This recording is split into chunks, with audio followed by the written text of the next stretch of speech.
সবচেয়ে আলোচিত সমালোচিত একটি হিন্দুত্ববাদী সংগঠন ইসকন। ইসকনের প্রধান আদর্শ হল শ্রীকৃষ্ণ ভক্তি তথা ভক্তিযোগের মাধ্যমে মানুষের আধ্যাত্মিক উন্নতি সাধন করা। কিন্তু সংগঠনটির বিরুদ্ধে ধর্মীয় শিক্ষার আড়ালে বিভিন্ন রাজনৈতিক ষড়যন্ত্রের সাথে জড়িত থাকার অভিযোগ রয়েছে। বাংলাদেশে ইসকন একটি আন্তর্জাতিক বেসরকারি সংস্থা বা এনজিও হিসেবে পরিচালিত হয়। বাংলাদেশে বিদেশি সংস্থার ধর্মপ্রচারের ব্যাপারে বিধিনিষেধ থাকলেও ইসকন দেশের আইন কানুন উপেক্ষা করে প্রকাশ্যে ধর্মীয় রাজনীতি এবং গোপনে বাংলাদেশ বিরোধী ষড়যন্ত্র চালিয়ে যাওয়ার বহু প্রমাণও রয়েছে। ইসকনের কাজ কি এবং ইসকন কিভাবে বাংলাদেশে হিন্দুত্ববাদী ষড়যন্ত্র বাস্তবায়ন করছে সে সম্পর্কে আলোচনা করা হবে কি কেন কিভাবে এই পর্বে। 1966 সালে যুক্তরাষ্ট্রের নিউ ইয়র্কে ইসকন প্রতিষ্ঠিত হয়েছিল। তবে ইসকনের সদর দপ্তর ভারতের পশ্চিমবঙ্গ রাজ্যের নদিয়া জেলার মায়াপুরে অবস্থিত। ইসকন প্রতিষ্ঠা করেছিলেন অভয় চরণারবিন্দ ভক্তিবেদান্ত স্বামী প্রভুপাদ নামের এক হিন্দু ধর্মগুরু। তিনি সংগঠনটির নাম দিয়েছিলেন international society for Krishna consciousness, যাকে সংক্ষেপে ইসকন নামে ডাকা হয়। বাংলা ভাষায় ইসকনকে বলা হয় আন্তর্জাতিক কৃষ্ণ ভাবনামৃত সংঘ। ইসকনের প্রতিষ্ঠাতা শ্রীল প্রভুপাদ বিশ্বব্যাপী হিন্দু ধর্মের ভগবান শ্রীকৃষ্ণের প্রতি ভক্তির প্রসার ঘটানোর জন্য এই সংগঠনের যাত্রা শুরু করেছিলেন। সে কারণে আধ্যাত্মিক সমাজে এটি হরে কৃষ্ণ আন্দোলন নামেও ব্যাপক পরিচিত। হিন্দু ধর্মমতে কৃষ্ণকে বিষ্ণুর অবতার মনে করা হয়। সে কারণে ইসকন মূলত গৌড়ীয় বৈষ্ণব মতবাদের অনুসারীদের একটি হিন্দু ধর্মীয় প্রতিষ্ঠান। গৌড়ীয় বৈষ্ণব বলতে বোঝায় প্রাচীন বাংলার গৌড় অঞ্চলে বিষ্ণুর উপাসকদের মধ্যে প্রচলিত হিন্দু ধর্মের একটি রীতি। গৌড়ীয় বৈষ্ণব মতবাদের সাথে ভগবত গীতা ও শ্রীমদ্ ভগবত পুরাণের উপর ভিত্তি করে ইসকনের শিক্ষা প্রচার করা হয়। হিন্দু ধর্মমতে মানুষের আত্মার মুক্তির তিনটি শাস্ত্রীয় পথ রয়েছে: ভক্তিযোগ, জ্ঞানযোগ এবং কর্মযোগ। ইসকন মূলত ভক্তিযোগের অনুশীলন করে। ভক্তিযোগ হলো ব্যক্তিগত দেবতাকে ভালোবাসার আধ্যাত্মিক পথ। যেহেতু ইসকন গড়েই উঠেছে কৃষ্ণ ভক্তিকে উপজীব্য করে, তাই কৃষ্ণের উপাসনা এবং হরে কৃষ্ণ মহামন্ত্র জপ করাই ইসকনের প্রধান আদর্শ। বর্তমানে পৃথিবীর প্রায় 80টিরও বেশি দেশে ইসকনের প্রায় 850টি মন্দির রয়েছে। ইসকন বিভিন্ন দেশে তাদের লক্ষ লক্ষ ভক্তদের জন্য মন্দির নির্মাণ করে কৃষ্ণ ভক্তির উপাসনা ও শিক্ষা দিয়ে আসছে।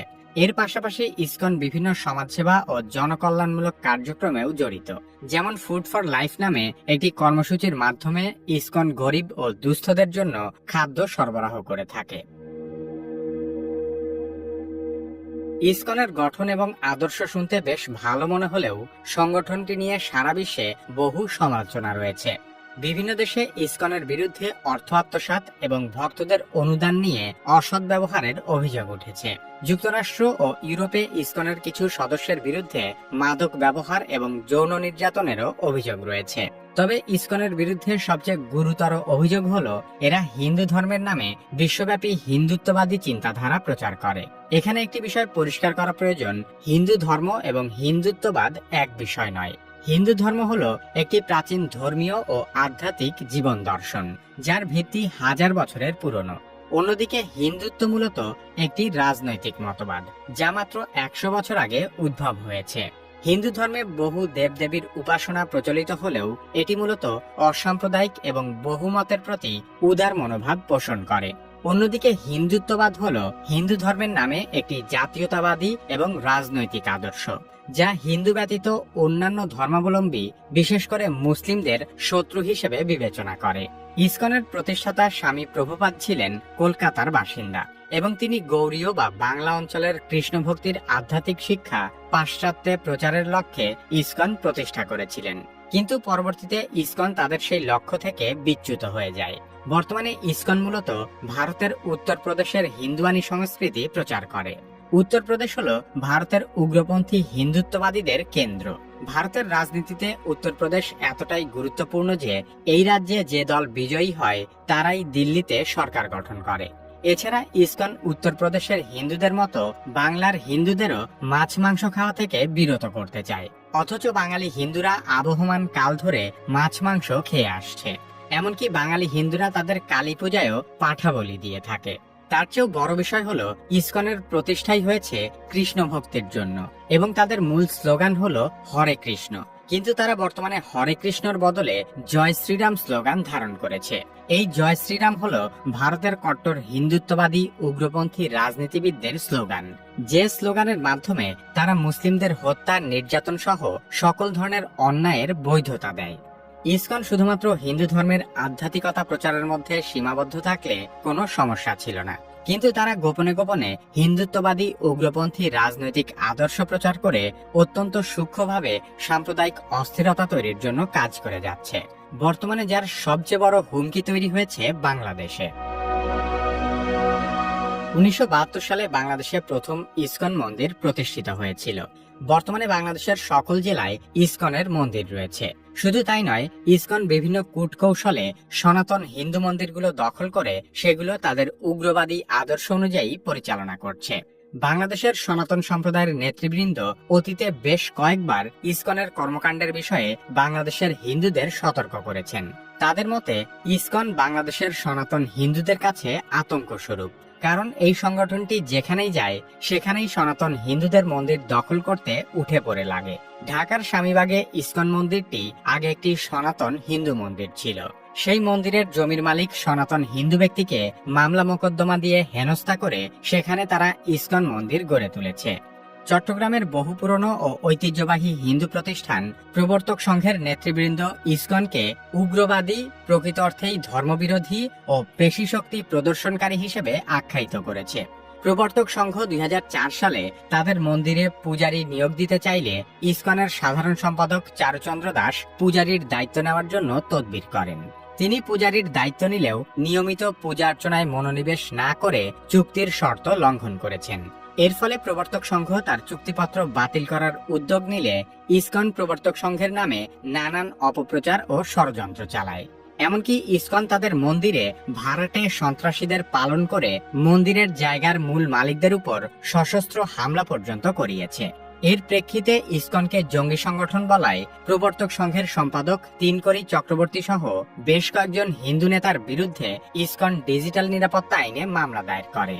2009 সালে ঠাকুরগাঁওয়ের শ্রী শ্রী রসিক রায় জিউ মন্দিরের দখল নেওয়ার সময় ইসকনের সন্ত্রাসীরা ফুলবাবু নামে একজন সনাতন হিন্দুকে হত্যা করে। এগুলো শুধু হিমশৈলের চূড়া মাত্র। এর বাইরেও ইসকনের বিরুদ্ধে বহু এলাকার সনাতনীদের নানাভাবে অত্যাচার করার অভিযোগ রয়েছে।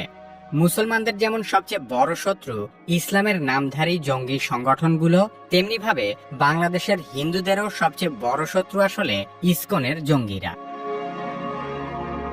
ইসকন প্রতিষ্ঠাকালীন সময়ের নেতৃবৃন্দ আর বর্তমান সময়ের ইসকনের নেতৃবৃন্দ এক নয়।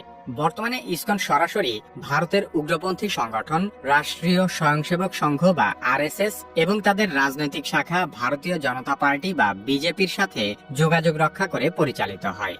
ভারতে যেহেতু উগ্র হিন্দুরা সংখ্যালঘু মুসলমানদের উপর নির্যাতন করছে, তাই বাংলাদেশেও একই রকম সাম্প্রদায়িক পরিস্থিতি আনার জন্য ইসকন বাংলাদেশের মুসলিম বিরোধী বিভিন্ন কাজে ইন্ধন যোগায়, যাতে করে বাংলাদেশের মুসলমানরা সংখ্যালঘু হিন্দুদের উপর ক্ষেপে যায়। এর অংশ হিসেবেই 2014 সালে স্বামীবাগে ইসকন তারাবির নামাজে বাধা দেয়। 2016 সালে সিলেটে ইসকন মন্দির থেকে পার্শ্ববর্তী মসজিদের মুসল্লিদের উপর গুলিবর্ষণের ভিডিও ছড়িয়ে পড়ে। এছাড়া ইসকনের বিরুদ্ধে পোস্ট দেওয়ায় সিলেটের আরেক মসজিদের ইমামকে হত্যা করে ইসকনের সন্ত্রাসীরা। বাংলাদেশে বড় ধরনের সাম্প্রদায়িক দাঙ্গা বাঁধাতে পারলে ভারতীয় উগ্রপন্থী রাজনৈতিক দল বিজেপির মুসলিম এবং বাংলাদেশ বিরোধী বয়ান প্রচারে আরো সুবিধা হবে। ইসকন বাংলাদেশে ঠিক সেই কাজটি করছে। রাজনৈতিক বিশ্লেষকদের অনেকেরই ধারণা, ভারতের হিন্দুত্ববাদীদের নির্দেশনা অনুযায়ী 2030 সালের মধ্যে বাংলাদেশে একটি বড় ধরনের সাম্প্রদায়িক দাঙ্গা সৃষ্টি করা ইসকনের অন্যতম লক্ষ্য। সেজন্য তারা নিজেদের মন্দির, ঘরবাড়ি এবং ব্যবসা প্রতিষ্ঠানে হামলা করে মুসলমানদের উপর দায় চাপিয়ে দিতে পারে, ঠিক যেমনটি দেখা গেছে 5 আগস্ট হাসিনা সরকারের পতনের পর। স্বৈরাচার হাসিনা পতনের মুহূর্ত থেকেই হিন্দুত্ববাদী সংগঠনগুলো মহা অপপ্রচার শুরু করে যে দেশে হিন্দু সম্প্রদায়ের উপর নির্বিচারে হামলা হচ্ছে। দেশবাসী কিছু বুঝে ওঠার আগেই তারা সারা দেশে এমন এক কাল্পনিক ভয়াবহ সাম্প্রদায়িক দাঙ্গার খবর দিতে থাকে, যা থেকে সহজেই বোঝা যায় যে এ ধরনের গুজবের মহাযজ্ঞ চালানোর পরিকল্পনা তাদের আগে থেকেই ছিল।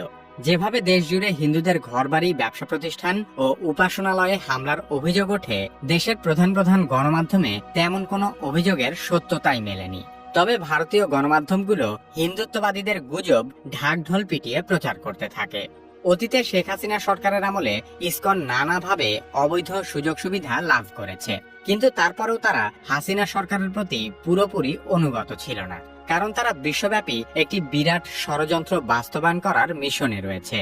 তাদের ষড়যন্ত্রটি হলো বিশ্ববাসীর সামনে বাংলাদেশের সাম্প্রদায়িক পরিস্থিতি এমনভাবে প্রচার করা যাতে মনে হয় বাংলাদেশে হিন্দুরা অত্যন্ত অনিরাপদ। সকল বিশ্বস্ত সূত্রের খবর থেকে জানা যায়, হাসিনা সরকার পতনের পর শুধুমাত্র হিন্দু পরিচয়ের কারণে কেউ হামলার শিকার হয়নি, কিন্তু তারপরও সরকার পতনের মাত্র কয়েকদিন পরে হিন্দুরা শাহবাগে জড়ো হয়ে অবরোধ করে। এরপর থেকে বিভিন্ন সময় বিভিন্ন দাবিতে সনাতন সম্প্রদায়ের বহু নামী বেনামী সংগঠনের ব্যানারে হিন্দুদের প্রতিবাদ করতে দেখা গেছে। সাম্প্রতিক সময়ে সনাতন জাগরণ মঞ্চ নামে চট্টগ্রামে হিন্দুরা বিশাল সমাবেশ করে ঢাকা শহর অবরোধ করার হুমকি দেয়। বিশ্লেষকদের অনেকেই এ বিষয়ে একমত যে সনাতন মঞ্চের নামে মূলত ইসকনের নেতারা বাংলাদেশে অস্থিতিশীলতা তৈরি করতে চাচ্ছে। আওয়ামী লীগ সরকারের আমলেই একাধিকবার বৃহৎ পরিসরে হিন্দুদের উপর হামলা হলেও তখন এমন কোনো প্রতিবাদ চোখে পড়েনি। সে সময় ক্ষমতাসীন দলের একাধিক শীর্ষ নেতৃবৃন্দ ছিল হিন্দু সম্প্রদায়ের, কিন্তু তারাও তখন হিন্দুদের রক্ষায় বিশেষ কোনো ভূমিকা রাখেনি। হাসিনা সরকার পতনের পর মাত্র 3 মাসে তারা যত আন্দোলন করেছে, বিগত 15 বছরেও এর সামান্যও দেখা যায়নি। ইসকন আসলে সাধারণ সনাতন হিন্দুদের ধর্মীয় আবেগকে পুঁজি করে বাংলাদেশে ভারতীয় হিন্দুত্ববাদ কায়েম করার অপচেষ্টা চালাচ্ছে। ইসকন কৃষ্ণভক্তি ছড়ানোর নামে বাংলাদেশে মন্দির কেন্দ্রিক সহিংসতার বীজ বপন করছে। প্রকৃতপক্ষে বাংলাদেশে ইসকনের কোনো দরকারই নেই, কারণ ভারতের অন্যান্য অঞ্চলের তুলনায় বরং বাংলা অঞ্চলে আগে থেকেই ব্যাপক কৃষ্ণভক্তি প্রচলিত ছিল। ইসকন কোনোভাবেই বাংলাদেশের সনাতন হিন্দু ধর্মের প্রতিনিধি নয়, বরং বাংলাদেশের সনাতনী হিন্দুরা ইসকনের বহু ধরনের নির্যাতনের শিকার হয়েছে। তাই হিন্দুদের শান্তিপূর্ণ অবস্থানের স্বার্থেই বাংলাদেশে ইসকনের সকল কার্যক্রম নিষিদ্ধ করা এখন সময়ের দাবি।